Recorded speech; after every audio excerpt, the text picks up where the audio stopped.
Hello everyone, this is Royale Miniatures here with another paint tutorial. In this video, I'm going to show you how to apply weathering effects to your models. Now, weathering can be a pretty straightforward process. In this case, I'm choosing a color that matches the color of my base, and what I'm doing now is I'm taking the bulk of the paint that I applied onto the brush and diluting it onto my skin. So when I'm applying the paint, it's really transparent and I won't be losing much of the detail or the base color of the model's armor underneath. And why I'm doing this is because I want to really show how the model is interacting with his environment.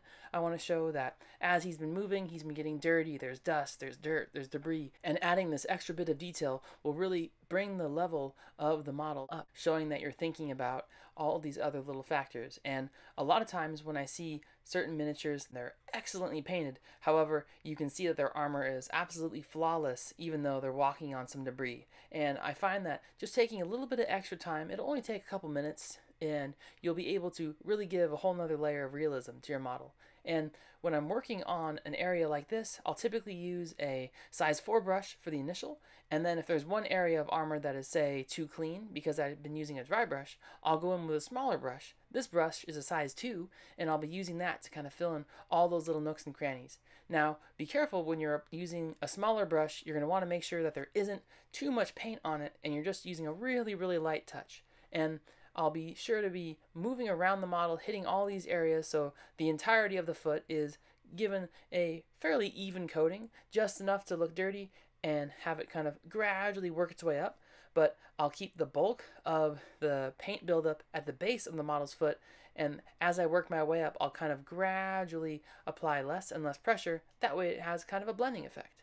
And with that, the feet are essentially done, and now I'm going to be ready to move on to the other parts of the model. I'll be working on the custom insignias, sigils, and all these little sword details that we had made in the previous video. Now, why I'm doing this is because even though I'm fairly happy with how all these turned out, they're just such a bright and vibrant white, and it really, really stands out. And initially, I was thinking that this was kind of an interesting effect, and I did like it. However, upon thinking about it, I figured that if a model is, getting this dirty and is interacting with an environment like this, likely all of those very, very bright, vibrant whites wouldn't really exist. So I went in and I did a very, very light coating of paint, and I feel that it really blended in well with the model while still allowing the vibrant colors of the red to really pop.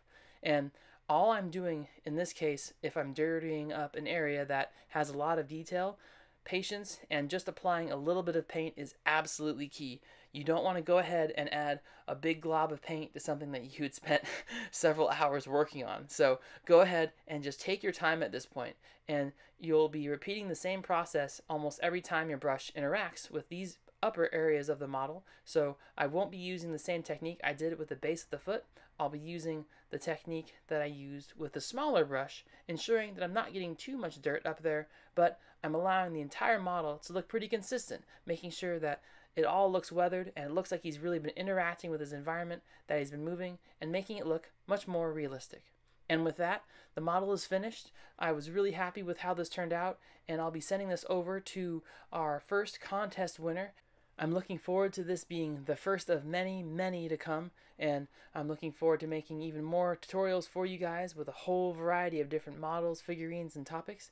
And at the end of each contest, I'll be sure to sign it and I'll send it to whoever the winner is. And the last thing real quick, I just wanted to give a big shout out to everyone that is subscribed. I appreciate you supporting me, and I'm looking forward to making great content for you. Leave a comment if you have a question or if you want a custom video. I really appreciate you guys, and thank you so much for watching, and I will see you next time.